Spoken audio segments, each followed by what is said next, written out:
More than 500,000 Southern Californians now live near one of the most contaminated sites in California. 60 years and they haven't started cleanup yet. It's a toxic mess in the hills between the San Fernando and Simi valleys, one that may be putting the health of thousands at risk. You are choosing to move your family here when there's poison. They live near the Santa Susana Field Lab. It's a former nuclear and rocket testing facility, and tonight the I-Team reveals why this research site is still contaminated with dangerous chemicals and radiation. Joel Grover joins us now with even more from his year-long investigation. Joel. In Woodland Hills, Canoga Park, Simi Valley, and other neighborhoods, people are afraid. They think the chemicals and radiation from the Santa Susana Field Lab have made them and their families sick. Now the NBC4 I-Team has uncovered evidence that big business interests working behind the scenes with government bureaucrats have managed to stonewall a full cleanup of the site. Hundreds of new homes are under construction northwest of L.A., just down the hill from the Santa Susana Field Lab, a former secret research site contaminated with a stew of chemicals and radiation. You're crazy to raise a family there. These people have all lived in the suburbs near Santa Susana. So this is me when I was 4 years old. Like Jessica Gazelle. I was diagnosed with thyroid cancer. And believe the contamination from the site made them sick. I think they need to clean it up. This woman almost got it cleaned up. You're wiping away tears talking about Santa Susana. She's Linda Adams, the former head of California's Environmental Protection Agency, who's served both Democratic and Republican governors. They depended on me to get it done. Years ago, Adams heard stories every single house on my street had cancer of people like these who lived near the former test site, including children who'd lost their eyes to a cancer often linked to radiation exposure. Did you feel there needed to be a full cleanup of the contamination? Absolutely. The I-Team has uncovered how radiation was secretly released into the air over LA and Ventura counties in 1959 after a partial nuclear meltdown at Santa Susana's biggest reactor. Other releases followed in the 1960s. And this EPA study shows parts of the site are still contaminated with radiation. And thousands of rocket tests done at the lab left cancer-causing chemicals in the soil and water all over the site. Barbara Lee runs the Department of Toxic Substances Control, or DTSC, which is in charge of getting toxic sites cleaned up. Is this site seriously contaminated? The site has a lot of contamination. Contamination that, according to this federally funded study, has moved into neighboring communities and might have been inhaled by residents. Those chemicals don't stay on the mountain.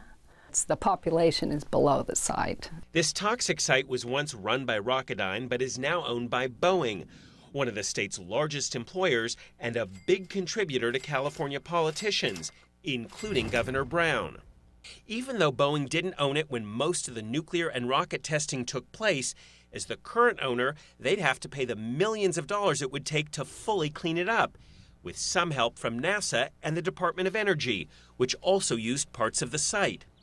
Did you sense Boeing was spending a lot of money to kill a full cleanup? Absolutely. They had formed a large army of lobbyists to do everything they could to stop cleanup to that level. It's been like a game of musical chairs.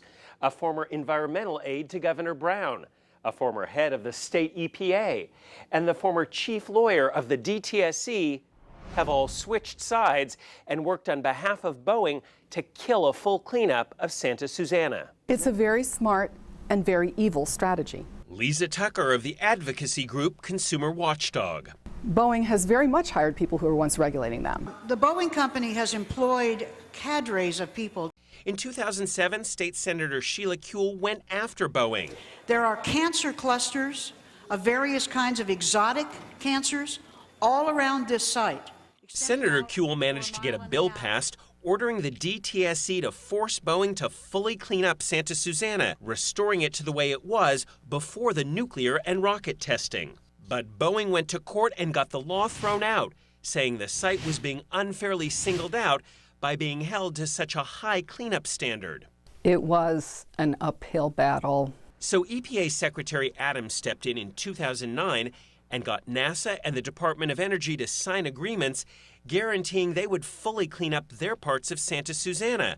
But Boeing wouldn't sign a similar agreement. We were outnumbered. According to internal emails we obtained, Boeing lobbyists were privately meeting with DTSC staffers to influence the cleanup requirements. There are those that think your agency is too cozy with Boeing. I haven't seen it, and I've looked for it. Today, 5 years later, Boeing is proposing to turn Santa Susana into parkland for recreational purposes. The company declined to speak on camera with NBC4, but in an email told us the cleanup will be based on established science and follow the regulatory process with full transparency. They want to clean up almost none of it. Dan Hirsch is a University of California nuclear policy instructor who's been fighting for decades to get Santa Susana cleaned up. He's examined Boeing's latest cleanup proposal. Boeing is proposing that it only have to clean up something on the order of a few % of the contamination. Is there any chance there will not be a full cleanup? Well, we haven't determined what the cleanup levels will be. Boeing even hired a PR firm which devised this 2012 strategy obtained by the I-Team.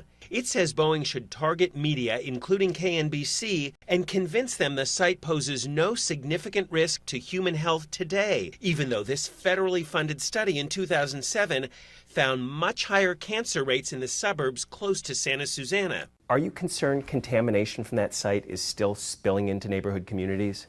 I don't believe that there is a current exposure to communities. I don't know how anyone could be saying that. All the evidence I've seen shows there is a threat. We've done extensive soil sampling. We asked her to show us those recent soil tests, and instead, DTSC pointed us to documents like this one from a Boeing contractor that looked at old studies and determined that off-site contamination was not significant. It's time to clean it up, and it's time to do something right about it. These people who live near Santa Susana want the truth, and they say they don't want others to get sick and suffer like they have. I just want to see my kids grow up. That's all I want in life. Again, we asked Boeing to answer our questions on camera about the stalled cleanup of this site, and they declined. Instead, they sent us a statement saying, "We remain resolute in our commitment to perform a comprehensive and fully protective cleanup, and they will restrict Boeing's property so it will never be used for residential, commercial, industrial, or agricultural purposes." We're still hoping Boeing will sit down and speak with us. You can read Boeing's full statement on our special LA's Nuclear Secret website. Visit NBCLA.com and click on the link. Joel, I know after last night's report, you got lots of emails from our viewers. What are some of the things they're asking? We are hearing from a lot of people who live around this site. We're hearing from former workers who say they know more of what went on up there. So we will be doing a lot more stories. There's a lot more to come. Fantastic work, Joel.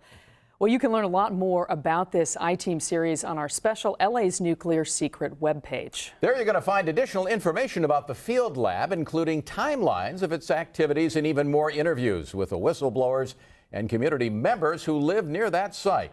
You can also access many documents that we've reviewed in this special section by going to NBCLA.com.